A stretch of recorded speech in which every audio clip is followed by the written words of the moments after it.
ସକାଳୁ ଏମିତି କିଛି ମାନେ ମଜା କଥା ହେଇଛି କି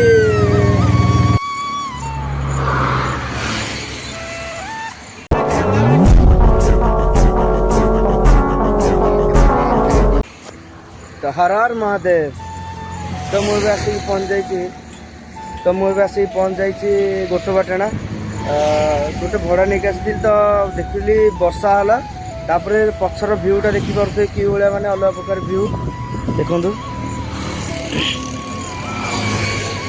ତ କିଛି ଭିୟୁଟା ଏମିତି ଅଛି ଦେଖିପାରୁଥିବେ ଭାଇ, ଅଲଗା ପ୍ରକାର ଭିୟୁ। ବର୍ଷା ବି ସେପଟେ ଉଠେଇକି ଆସିଲାଣି। ତ ଏମିତି କିଛି ଭିୟୁ ଅଛି ଏପଟର।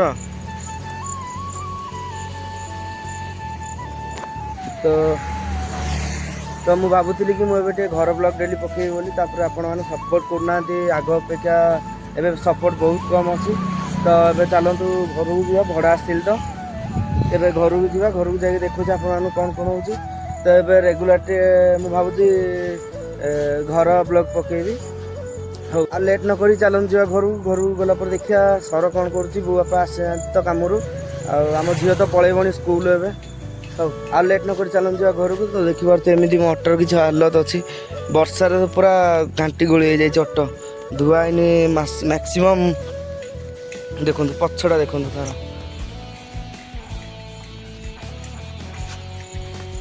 ମ୍ୟାକ୍ସିମମ୍ 5-6 ମାସ ଧୁଆ ହେଇନି ଅଟୋ, ଖାଲି ପୋଛି ପୋଛିକା ଚଲାଉଛି। ହଉ, ଦେହ ତ ଭଲ ନଥିଲା। ହଉ ଚାଲନ୍ତୁ ଆଉ ଲେଟ୍ ନ କରି ଯିବା ଘରକୁ। ଘରେ ମୁଁ ଆପଣମାନଙ୍କୁ ଦେଖାଉଛି। ଚାଲନ୍ତୁ, ଭିଡ଼ିଓକୁ like, share, comment, subscribe definitely କରିଦେବେ। ଚାଲନ୍ତୁ ଯିବା ଘରକୁ।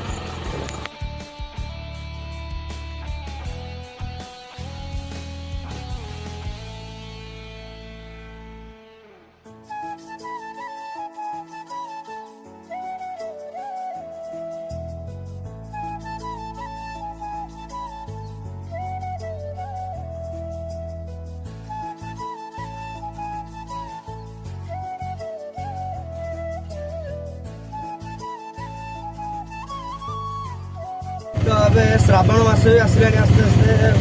ଲୋକ ଆଇଁଷ ଛାଡ଼ିଲେଣି। ପିଆଜ ରସୁଣ ଆଇଁଷ ଏରା ସବୁ ମୁଁ ବି ଛାଡ଼ିଦେବି ଆଜିଠୁ। ଆମର ଧରିବେ। ହଉ, ଆଜି ବି ଆଇଁଷ ମାଇଁଷ କିଛି ଖିଆ ହେବନି। ଚାଲନ୍ତୁ ଘରକୁ ଯିବା, ଦେଖିବା କ'ଣ ରୋଷେଇ ହେଉଛି। ଆଉ ଆଜିଠୁ ସବୁ ଆଇଁଷ, ଚିକେନ୍ ଫିକେନ୍, ମାଛ ଏରା ସବୁ ଛଡ଼ା ହେବ, କାହିଁକିନା ଶ୍ରାବଣ ମାସ ଆସିଲାଣି। ଓ, ଗାଡ଼ି ଚଲାଉଛି ଆଡ଼େ ବ୍ଲଗ୍ କରୁଛି। ହଉ, ଭଏସ୍ଟା ମୁଁ ଜାଣିଛି କ୍ଲିଅର୍ ଶୁଭାଯାଉନଥିବ ବୋଧେ। ଆଉ ଲେଟ୍ ନ କରି ଚାଲନ୍ତୁ ଯିବା ଘରକୁ। ଆଗରେ ଫାଇନାଲି ମୁଁ ଆସିକି ଘରେ ପହଞ୍ଚିଗଲି। ତ ଏଇଠି ମୋ ସର ଆଗରେ ଶୋଇଛି। ତା ଦେହ ବି ଟିକେ ଭଲ ନାହିଁ ତ ଶୋଇଛି ସେ। ଆଉ ରୋଷେଇ କ'ଣ ଆଜି କିଛି ହେଇନି, ଖାଲି ଭାତ ବସିଛି। ତ ରୋଷେଇ ଆଜି କିଛି ହେଇନି, ଭାତ ବସିଛି। ଦେଖିବା କ'ଣ ତରକାରୀ ହେଉଛି। ଭାତ ତ ବସିଛି, ଭାତ ଫୁଟିଲାଣି। ତ ଆମର ତ ବହୁତ ଛୋଟ ଘର। ଭାତ ତ ବସିଛି। ଆଉ ଚାଲନ୍ତୁ, ସାଉଣ୍ଡ କମାଅ।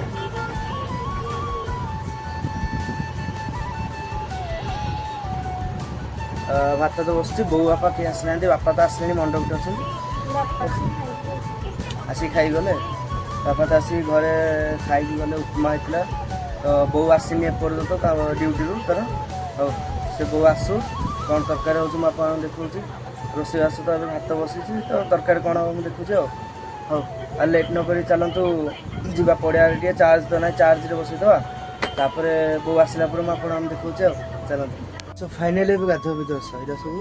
ତ ଦେଖିପାରୁଥିବେ ମୁଁ ମାନେ 11:30 ପାଖାପାଖିରୁ ଫୋନ୍ ଚାର୍ଜ ବସେଇଛି। ମାନେ ବ୍ଲଗ୍ଟା କରିଯିବ ମୋର ଆଉ ମାନେ ମନେ ହିଁ ନାହିଁ। ତ ଏବେ ସର ବାଡ଼ିକି ଆଣୁଛି ଭାତ ଖାଇବାକୁ। ବାପା ବୋଉ ଖାଇସାରିଲେଣି, ଏବେ ଆମେ ଖାଇବୁ 2 ଜଣ ଯାକ। ତ ଏବେ ଜଷ୍ଟ ଗାଧୋଇକି ଆସିଲି, ମୁଣ୍ଡରେ ତେଲ ଫେଲ ଲଗେଇକି ବସିଛି ଆଉ। ଏବେ ସର ତ ନେଇକି ଆସିବେ ଖାଇବାକୁ, ଖାଇବା କରିବା। ତାପରେ 4ଟା ଆସିକି ଯିବା ତାଙ୍କ ମାନଙ୍କୁ ଆଣିବାକୁ। ଯେଉଁ ଯାହା ଭଡ଼ା ଛାଡ଼ିଛି ମୁଁ ତାଙ୍କ ମାନଙ୍କୁ ଆଉଥରେ ଆଣିବାକୁ ଯିବା। ହଉ, ଆଉ ଲେଟ୍ ନ କରି ଚାଲନ୍ତୁ ବସିବା, ଖାଇବା, ତାପରେ ଯାଇକି ମୁଁ ଆପଣଙ୍କୁ ଦେଖାଉଛି। ତ ଏବେ ଭାତ ନେଇକି ଆସିଲେ ସର। କଲରା ଭଜା, ଭାତ। ବାପା ବୋଉ ଖାଇସାରିଲେଣି। ଏବେ କଲରା ଭଜା, ଭାତ, ଆଉ କ'ଣ ଏଇଟା ବନେଇଛନ୍ତି, କରାଟ କଲିଜା ତରକାରୀ। ହଉ, ଆଉ ଲେଟ୍ ନ କରି ଚାଲନ୍ତୁ ଖାଇବା କରିବା। ସାର ତ ଏବେ ଖାଇବେ, ତା ଦେହଟା ବି ଭଲ ନାହିଁ, ସେ ମେଡ଼ିସିନ ଖାଉଛି। ଚାଲନ୍ତୁ ଖାଇସାରିଲା ପରେ ମୁଁ ଆପଣଙ୍କୁ ଦେଖାଉଛି। 4ଟା ବସିକି ତ ଯିବି ତାପମାନଙ୍କୁ ଆଣିବାକୁ, ସେଇଟାର ଭିଉ କେମିତି କ'ଣ ଅଛି ଦେଖାଉଛି ଆପଣମାନଙ୍କୁ। ଚାଲନ୍ତୁ। ଏବେ ନେଇକି ଆସିଲେ ତରକାରୀ, ଭାତ, ଭଜା, କଲରା ଭଜା। ଆଉ ଆମର ତ ଦେଖିବେ ବର୍ଷା ଦିନକୁ କିଭଳିଆ ଶୁଖା ହେଇଛି ଘରେ। ବର୍ଷା ଦିନ ପାଇଁକା ବର୍ଷା ହେଉଛି ବାହାରେ ବୋଲି ଘରେ ଶୁଖା ହେଉଛି ଆମର ସବୁ, ମାନେ ଯେଉଁ ବେଡ଼ସିଟ୍ ହେରିକା ସବୁ ଧୁଆ ହେଇଥିଲା। ତ ସିଏ ସାଧା ଖାଇବ। ତାର ଅଛି ପଖାଳ ଭାତକୁ ଟମାଟୋ ଖଟା, ଟମାଟୋ ସେକା, ଆଉ ତାର ଅଛି ପଖାଳ ଭାତ, ଟମାଟୋ ସେକା, ଆଉ ଆମ୍ବୁଲ ଆଚାର। ହଉ, ଆଉ ଲେଟ୍ ନକରି ଚାଲନ୍ତୁ ଖାଇଦେବା। ଖାଇସାରିଲା ପରେ ମୁଁ 4ଟା ଆସି ଆପଣମାନଙ୍କୁ ଦେଖାଉଛି କେମିତି କ'ଣ ସବୁ। ସୋ ଫାଇନାଲି ଖାଇବା ପିଇବା ସବୁ ସରିଯାଇଥିଲା। ତ ଦେଖିଥିବେ ଭାତ ଆଉ କଲରା ଭଜା ଆଉ କରାଟ କଲରା କ'ଣ ଏମିତି ରନ୍ଧା ହେଇଥିଲା। ତ ମୁଁ ଏବେ ଆସିକି ପହଞ୍ଚିଯାଇଛି ସେଇ ଜାଗାରେ, ଯେଉଁ ଜାଗାରେ ମୁଁ ସକାଳେ ଛାଡ଼ିଥିଲି ଘୋଡ଼ା। ଏବେ ଯାଉଛି ଆଣିବାକୁ। ଏବେ ତ ଟାଇମ୍ ଲାଗିବ 5ଟା 5:30 ପାଖାପାଖି ହେଲାଣି। ତ ଆଜି ଗୋଟେ ସକାଳୁ ଏମିତି କିଛି ମାନେ ମଜା କଥା ହେଇଛି କି, ମାନେ 2-3 ଦିନ ହେବ, 2 ଦିନ ମ୍ୟାକ୍ସିମମ୍ ହେବ। ତ ଏବେ 2 ଦିନ ମ୍ୟାକ୍ସିମମ୍ ହେବ ଗୋଟେ ଲୋକ ସେଇଠି ପୋଡ଼ା ହେଇଥିଲେ ହେଲା। ସେ ଲୋକ ସେଇଠି ପୋଡ଼ା ହେଇଥିଲେ। ମୁଁ କ'ଣ କରୁଛି, ସେପଟେ ଗାଡ଼ି ନେଇକି ଲୋକଙ୍କୁ ଛାଡ଼ିକି ଆସୁଥିଲି, ମୋ ଗାଡ଼ି ନେଇକି ଆସୁଥିଲି। ତ ଗୋଟେ ବାଇଆଟେ କ'ଣ କରିଛି, ସେଇ ଜାଗାରେ ବସିଥିଲା। ମୋ ଗାଡ଼ିକି ଦେଖିକି ସଡନ୍ ମୋ ଆଗକୁ ପଳେଇ ଆସିଲା। ଭାଇ ମୁଁ ପୁରା ଛାନିଆ ହେଇକି ବ୍ରେକ୍ ମାରିଦେଲି। ମୁଁ କହିଲି କ'ଣ ହେଲା ବୋଲି ଇଏ। ମୁଁ କହିଲି କାଳେ ସେ ଯେଉଁ ଲୋକଙ୍କୁ ପୋଡ଼ା ହେଇଥିଲା, ଶବଦାହ ଲୋକଙ୍କର ହେଇଥିଲା, ସିଏ ବୋଧେ ବାହାରିକି ପଳେଇ ଆସିଲେ ଆଉ। ତ ମୁଁ ଡରିକି ପୁରା କାଠ ହେଇକି କାଳେ ମାନେ ଡରିଗଲି। ଛାତି ମୋର ହାର୍ଟ ବିଟ୍ ଯେତିକି ଚାଲିବାର ଥିଲା ତାଠୁ 2 ଡବଲ ଚାଲିଲା ଆଗରେ। ତାଠୁ 2 ଡବଲ ଚାଲିଲା ଯେତେବେଳେ ମୁଁ କ'ଣ କଲି, ତାକୁ ପଚାରିଲା, ସେ ଦାନ୍ତ ଦେଖେଇଦେଲା। ଭାଇ ପୁଣି ଆଉ ଥରେ ସେ ମଶାଣି ଆଡ଼କୁ ଦୌଡ଼ିକି ପଳେଇଲା। ମୁଁ ତ ମୋ ହାର୍ଟ ବିଟ୍ ମାନେ ପୁରା ଚାଲୁଥାଏ, ଅଲଗା ପ୍ରକାର ଚାଲୁଥାଏ ହାର୍ଟ ବିଟ୍। ମୁଁ କହିଲି ଏଇଟା ବୋଧେ ସିଏ ବାହାରି ପଳେଇ ନା ଗଲା। ବସିକି ଦେଖିକି ଯାଇଛି ନା ସେ ପୋଡ଼ା ମାନେ ପୋଡ଼ିଥିଲେ ବୋଲି, ପୋଡ଼ା ହେଇଥିଲେ ବୋଲି। ତ ଏବେ ଗଲା ବସିକି ଦେଖାଯାଉ କ'ଣ ହେଉଛି। ମୁଁ ଦେଖେଇବି ଆପଣମାନଙ୍କୁ ଯାଇକି ଆଗରେ। ଚାଲନ୍ତୁ ଦେଖିବା କେମିତି କ'ଣ ସେ ଜାଗାଟା ଅଛି। ଏବେ ଏଇ ଅଲଗା ପ୍ରକାର ମାନେ ଲୋକଟା ଦୌଡ଼ିକି ପଳେଇ ଆସିଲେ। ମୋ ଛାତି ପୁରା ଦବ ହାର୍ଟ ବିଟ୍ ବହୁତ ଜୋର ବଢ଼ିଗଲା। ମୁଁ ଭାବିଲି ସେ ଯେଉଁ ଶବଦାହ ଯାହାର ହେଇଥିଲା, ମୁଁ ଭାବୁଛି ସେଇ ଲୋକଟା ବାହାରିକି ପଳେଇ ଆସିଲା ନା କ'ଣ ଆଉ। ହଉ ଚାଲନ୍ତୁ ସେଇଠିକି ଯାଇ ଦେଖୁଛି। ପାଖେଇ ତ ଆସିଲାଣି ଏଇ ବିଲ୍ଡିଂଟା ପରେ। ଏ ଯେଉଁ ବିଲ୍ଡିଂ ଅଛି, ଏ ବିଲ୍ଡିଂ ଆର ପଟେ ତାଙ୍କର କାମ ହେଉଛି। ତ ତାଙ୍କ ଦବାକୁ ଆସିଛି। ସକାଳେ ଯାଉ ଛାଡ଼ିଥିଲି।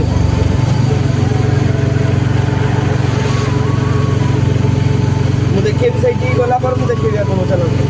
ତ ଭାଇମାନେ ଦେଖିବାର ତ ଏମିତି କିଛି ରାସ୍ତା ଅଛି। ସେ ଯେଉଁ ଯାଇଥିଲି ଛାଡ଼ିବାକୁ ଲୋକଙ୍କୁ, ତ ଏମିତି କିଛି ରାସ୍ତା ଅଛି। ଏଇ ମାନେ ଅଲଗା ପ୍ରକାର ରାସ୍ତା 2ରେ ସେ ଯେଉଁ ଲୋକଟା ବାହାରିକି ପଳେଇ ଆସିଲା। ମୁଁ ଜାଣିନି ସେ ଭଲ କି ବାଇଆଟା ବୋଲି, କିନ୍ତୁ ମୋ ହାର୍ଟ ବିଟ୍ ବହୁତ ଜୋର କାମ କଲା ସେଇଠୁ। ମୁଁ ପୁରା ଡରି ଯାଇଥିଲି। ଓହୋ, ଦେଖିବ ଗୋଟେ ଉପରର ଆକାଶର ଭିଉଟା କିଭଳିଆ ଦେଖାଯାଉଛି।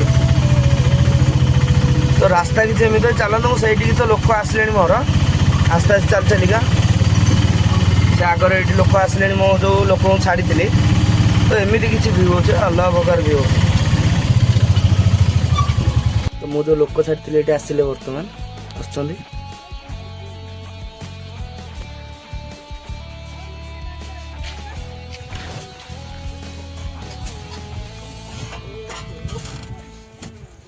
ସେ ଜାଗାଟା ତ ମୁଁ ଏବେ ଦେଖିପାରିଲିନି, କାହିଁକିନା ମୋ ଲୋକ ପଳେଇ ଆସିଲେ। ମୁଁ ଯେଉଁ ଭଡ଼ା ଛାଡ଼ିଥିଲି ଯେଉଁ ଲୋକମାନଙ୍କୁ, ସେମାନଙ୍କୁ ପଳେଇ ଆସିଲେ ଗାଡ଼ିଟିକୁ। ତ ମୁଁ ସେ ଜାଗାକୁ ଯାଇପାରିଲିନି। ସେ ଏପଟୁ ଆସୁଥିଲେ, ମୁଁ ସେ ଜାଗାକୁ ଯାଇପାରିଲିନି। ତାପରେ ସେ ଯେଉଁଠି ରହିଲେ, ମାନେ ମୁଁ ଯେଉଁଠି ରହିଲି ସେଇଠିକି ଆସିଥିଲେ ଗାଡ଼ି ପାଖକୁ। ଆଉ ସେଇଠିକି ଯାଇ ଦେଖିପାରିଲିନି। ଚାଲନ୍ତୁ ଏବେ ଘରକୁ ଯିବା। ସେ ତ ଯାଇଛନ୍ତି ତାଙ୍କ ମାଲିକ ଘରଠିକି, ଆଉ ପଇସା ଆଣିବେ। ପଇସା ଆଣି ସାରିଲା ପରେ ଘରକୁ ଯିବୁ। ଘରକୁ ଯାଇକି ଦେଖିବା କ'ଣ ହେଉଛି ଆଉ। ଆଉ ଲେଟ୍ ନକରି ଚାଲନ୍ତୁ ଯିବା ଘରକୁ। ଗାଡ଼ି ଥୋଇବା। ପଡ଼ିଆରେ କିଏ କିଏ ଅଛନ୍ତି ତ ମୁଁ କହିପାରିବିନି। ଚାଷ୍ ଖେଳୁଥିବେ ବୋଧେ ସବୁ ପିଲା। ତାପରେ ଖେଳିବା, PUBG ଟିକେ ଖେଳିବା। ରାତିରେ ଦେଖାଯାଉ କ'ଣ ହେଉଛି, କାହିଁକିନା ଆଜିଠୁ ଆଇଁଷ ଛାଡ଼ିବା ମୁଁ ଭାବୁଥିଲି, କିନ୍ତୁ ଆମ ଘର ଲୋକ କହିଲେ ଆଜିଠୁ ନୁହେଁ, ଆଉ 21 ତାରିଖ ଦିନଠୁ ଆଇଁଷ ପିଆଜ ରସୁଣ ସବୁ ଛାଡ଼ିଦେବେ। ଆଉ ମୁଁ କହିଲି 21 ତାରିଖ ଦିନଠୁ ଯଦି ଛାଡ଼ିବେ ଆଜି କ'ଣ ପାଇଁ ଆଇଁଷ ଖାଇବେନି, ଆଜି ବି ଆଇଁଷ ଖାଇଦେଇଛି। ତାପରେ 21 ତାରିଖ ଦିନଠୁ ଆଇଁଷ ଛାଡ଼ିଲେ ପାଣି ଭାର ବୋଲବମ୍ ନେଇକି ଯିବୁ କଟକରୁ ଲିଙ୍ଗରାଜ ହଉ କିମ୍ବା ଆମ ଘର ପାଖରେ ଗୋଟେ ଶିବ ମନ୍ଦିର ଅଛି, ସେଇଠୁ ଢାଳିବୁ ଆସିକି ପାଣି। ହଉ ଚାଲ ତାହେଲେ ଲେଟ୍ ନ କରି ସେ ଯାଇଛନ୍ତି ଭିତରକୁ, ତାଙ୍କ ସବୁ ପଇସା କ'ଣ ମାନେ ପଇସା ହିସାବ କରାହେଉଛି ତାଙ୍କର, ସେ ହିସାବ କରିସାରିଲା ପରେ ଯିବୁ ଘରକୁ। ଦେଖାଯାଉ କ'ଣ ହେଉଛି ଆଉ। ପଡ଼ିଆକୁ ଯିବି, ପଡ଼ିଆକୁ ଗଲା ପରେ ଦେଖାଯାଉ କ'ଣ ହେଉଛି ଆଉ। ଚାଲ।